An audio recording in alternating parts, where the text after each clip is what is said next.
It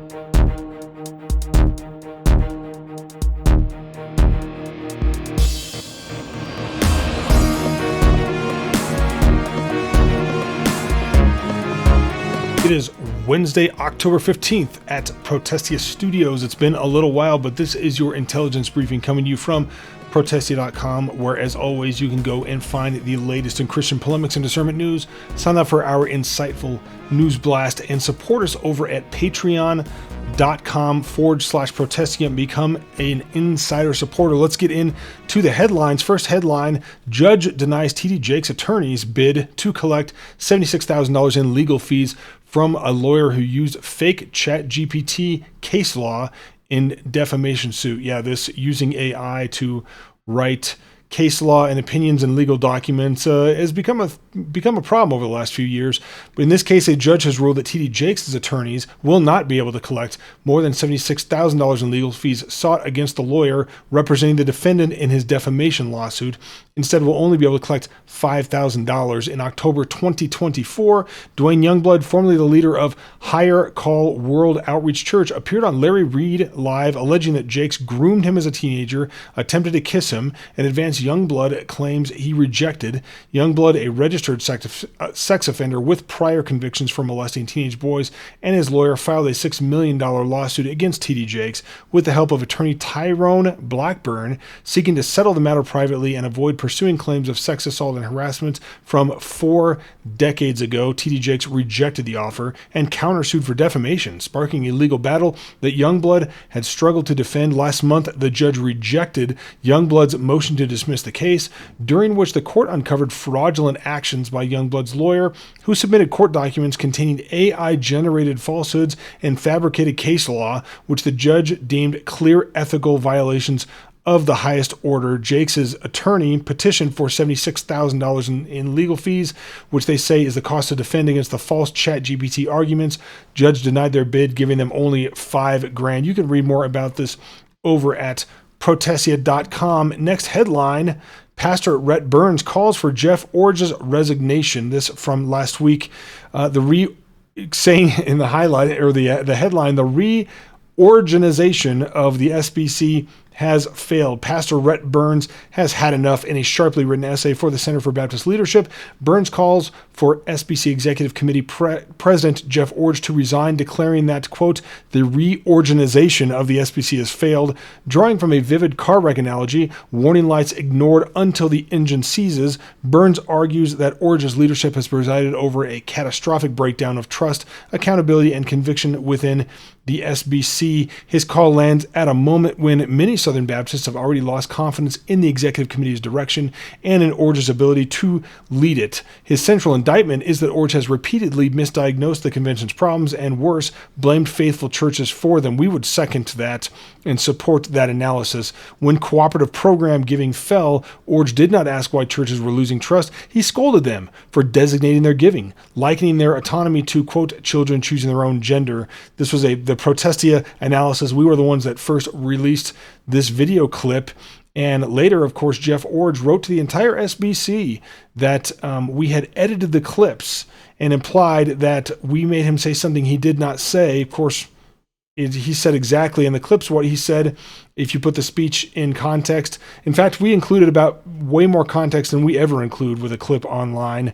But the jaw-dropping comparison, Orge called this expressive individualism, was first reported in an article by us entitled SBC Executive Committee President Jeff Orge likens churches who designate their CP giving to children choosing their own gender. Well, it encapsulated Orge's condescension towards churches acting in conscience. Rhett Burns seized on the moment as emblematic of how SBC leadership has lost touch with its base. Instead of addressing corruption, doctrinal compromise, and institutional opacity, Orge spiritualized the problem away, diagnosing rebellion where there was discernment. We called it lukewarm leadership in a lukewarm convention, and likened back to, and I put a link, we have a link here in the article back to an article from after the last SBC annual meeting entitled Jeff Orge Encapsulates the Laodicean SBC that we would recommend that you read. This is all over at Protestia.com. Next headline: Man strips naked, pees on altar of confession at St. Peter's Basilica. A man stripped naked and urinated on the altar of confession at St. Peter's Basilica, resulting in his swift detainment and arrest. According to Il Tempo, an Italian paper, the young man managed to bypass the turnstiles that completely surround the altar beneath Bernini's magnificent Balakin, and after quickly climbing the steps, reached the altar where, without restraint, he dropped his pants and desecrated the table by urinating on it. The man was promptly reached by plainclothes police officers, but the damage and outrage has already been done. It's likely the altar will have to be reconsecrated following this desecration. Read more over at Protestia. Next headline, book review. We're not going to go through this, but it is on Protestia.com. Everyday Revolutionary. J.D. Greer's new book was recently released. Protestia has been covering J.D. Greear for almost a decade, long before the Gospel Coalition began regularly publishing his essays, platforming his brand of above-the-fray Christianity. We were documenting the pattern that now defines his ministry. Back when the site operated under pulpit and pen, Greer's knack for public compromise and his allergy to clarity earned him our tongue-in-cheek Worst Christian of the Year award in 2019, in response to traditions like charging for Good Friday services and canceling the last church service of every December to make room for yearly giant Christmas productions, combining Angels We've Heard on High and Disney's Let It Go. Yes, there are links to this over in the review if you want to see the receipts on those. While I can't pinpoint the exact year Greear began formally writing for or affiliating with the Gospel Coalition, his voice has become central to its post-Tim Keller identity. In many ways, Everyday Revolutionary reads as an application for the vacant throne of evangelical winsomeness left behind by the late Tim Keller, who built his reputation on cultured civility and urbane persuasion. Greear offers the same posture translated into megachurch pragmatism. His, quote, beautiful life theology is simply Keller's winsome witness rebranded, polite, marketable, and perfectly suited to the institutional temperament of the Gospel Coalition. His new book, Everyday Revolutionary, How to Transcend the Culture War and Transform the World, is not a call to courage but to caution. It is an apologetic for clerical disengagement dressed in pastoral warmth and Greek vocabulary. Greear has not written a manifesto for faithfulness in a fallen world. He has written a survival guide for remaining respectable within that world. You can read the review in its entirety over at Protestia.com. Next headline, Vodi Bakum, his Give Send Go fundraiser.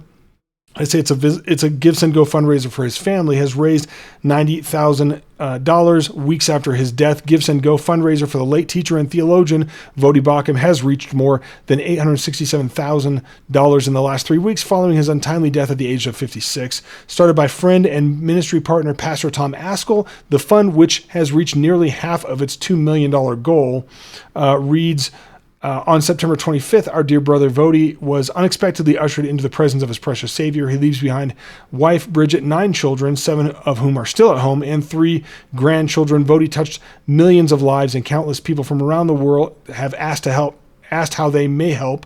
One immediate need is financial help for his family. We are seeking to honor the life and ministry of Vodi by ensuring the ongoing care of Bridget and their children. To do this, we need to raise money that will be set up in an appropriate financial instrument with oversight to provide for them in the years ahead. That is good news you can read more about over at Protestia. Next headline, Young Conservative Methodist Denomination gains 6,000 member churches. The Global Methodist Church, a conservative alternative to the thoroughly embattled and progressively captured United Methodist Church, announced last week that more than 6,000 member churches have joined their denomination, reaching a milestone that few thought possible just a few years ago. The Global Methodist Church was formed as a direct result of the United Methodists' acceptance of homosexuality and gay marriage, which conservative churches found untenable. Launched in 2022 with only 24 churches, thousands of churches followed and sought union. It wasn't without difficulties. Many churches were forced to jump through hoops to leave the United Methodist Church with their property, assets, and church buildings. Some faced $1 million exit fees. Others were told they would have to surrender their buildings to depart, and some did not receive clear exit terms and deadlines, making it impossible to split amicably. You can see the announcement over here on Facebook saying 6,000 churches. This is from their Facebook account, the Global Methodist Church. Not a Methodist myself, but any return to some semblance of moral conservatism and moral biblical teaching and obedience is always a good thing. Read more over at protestia.com. Couple more headlines for you for this intelligence briefing. SBC worship pastor born with no arms arrested for producing child sex abuse material. A worship minister born without arms has been arrested and charged with possessing and creating child sexual abuse material. John Paul Sheptock, 49 of Paul Sheptock Ministries, who is also the worship minister of First Montgomery Baptist Church and sang before Donald Trump in 2023, is married with several teenage children. I can see this picture must have been when he was must have been in 2023 at the White House. We have, of course, blurred other family members out. You know who Donald Trump is. No sense in blurring that one out. He was arrested late last month at a state women's prison in Central Texas where he was ministering, arrested by the Montgomery County Sheriff's Office. According to court records reviewed by ABC 13 down there, a woman testified that 9 years ago when she was 17 years old, Sheptock accessed her iCloud account, stole a nude photo she took of herself. He then, according to the report, sought to blackmail her into sending him more pictures, and it's uncertain to what degree he was successful. If convicted, he faces up to 20 years. You can read more over at protestia.com. Last headline for this intelligence briefing at protestia.com. New poll shows churchgoers are caving to the devil at an alarming rate. The Family Research Council, in collaboration with the Cultural Research Center at Arizona Christian University, surveyed over 1,000 monthly churchgoers on their views about marriage, family, and related moral issues. The results are dispiriting, showing a sharp dip from even 2 years ago. Key findings include marriage and family. 68% support marriage as a union between one man and one woman, but only 46% define family as a husband, wife, their children, relatives united by God's design. Commenting on the incongruity, the dissenter explains, and we have a link to head over to the dissenter to read more. That means nearly 1 in 4 churchgoers espouse a biblical view of marriage without bothering to connect it to biblical family structure. It's like people believe in gravity, but deny it pulls things downward. Very good commentary by the dissenter. 51% of those who were surveyed say the Bible is clear and decisive on the morality of abortion. 40% say that the Bible is clear and decisive about transgenderism.